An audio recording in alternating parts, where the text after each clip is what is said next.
Hey guys, how's it going? It's Big Ben 2 here today, and I've got my first non-live commentary informative video for you guys.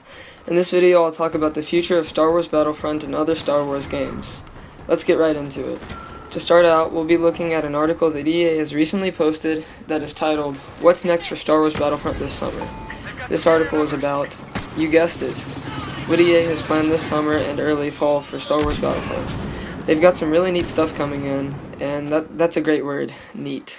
Anyways, the article starts out by speaking of past free DLCs and goes on to speak of the past two expansion packs, the Outer Rim and Bespin.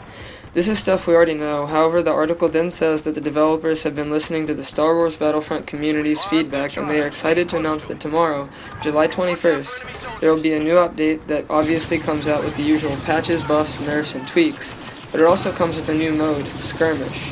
This is a highly requested offline mode that allows players to play solo or co-op split screen with a friend against offline bots. The difficulty level can be chosen, and the new mode will feature two game modes, Walker Assault and Fighter Squadron. These two modes will be supported by maps on the frozen planet Hoth and the lava planet Solist. This is great to hear because it truly shows that the developers have been listening to community feedback and trying to make the game better for its players.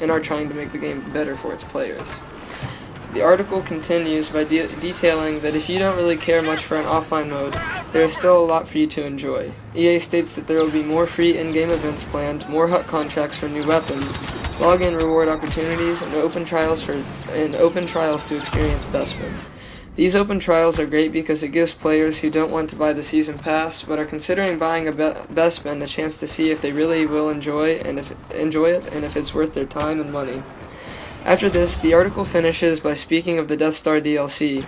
In this article, EA confirms that it will be released to Season Pass holders in September. This expansion will come with more new maps on the ground and, that's right, in space. I know that many members of the Star Wars Battlefront community, including myself, have been waiting and hoping for maps in space. I mean, it's Star Wars after all. How can you not have maps in space, for crying out loud? Along with this news comes the exciting news that we've all been desperately waiting for, and the developers know it. The announcement of Chewbacca as being the larger-than-life hero added in the Death Star expansion, and Bosk will be the villain. This expansion will be available to non-Season Pass holders for purchase 2 weeks after it is released, and to Season Pass holders. After it is released to Season Pass holders, sorry. You can click on the link in the description to read this article yourself. The article does not state this, however in the teaser trailer for the Death Star expansion, you can see Luke Skywalker's X-Wing and Darth Vader's TIE Advanced.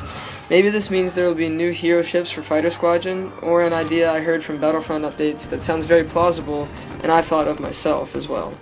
This idea is that the new game mode that comes with the expansion is a trench run game mode.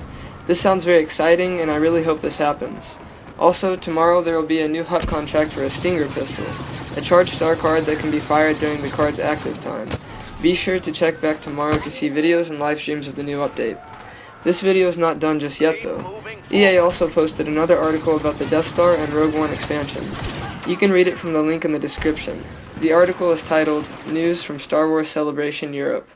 The article states the new heroes for the Death Star that as I previously stated are Chewbacca and Bosk. EA says that the new maps will be inside the Death Star and in space around it. There will also be multi-stage gameplay. No one is quite sure what that means, however it is stated right below the multi-stage gameplay announcement that you can, quote, test your skill by taking off and flying through a trench on the surface of the Death Star, end quote. Interpret what that has to do with multi-stage gameplay as you will. There will, as usual, be new vehicles, blasters, and star cards. That is all the information released so far on the Death Star, but be sure to check back for the most recent updates on the Death Star here. The article doesn't just talk about the Death Star though, it also talks about the confirmed Rogue One expansion, like I previously said. This expansion will be based on the new movie that is coming out for Star Wars.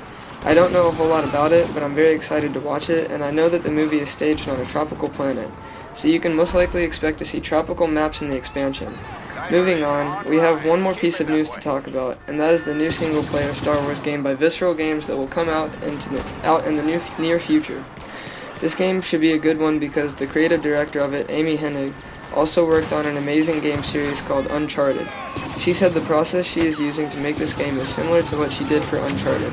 This means that we can expect this game to be a good one because of how good all the Uncharted games were, especially the most recent Uncharted 4. Well, that's it for the news today. Thanks so much for watching. Give the video a like if you enjoyed, and subscribe if you'd like to see more. Have a good one.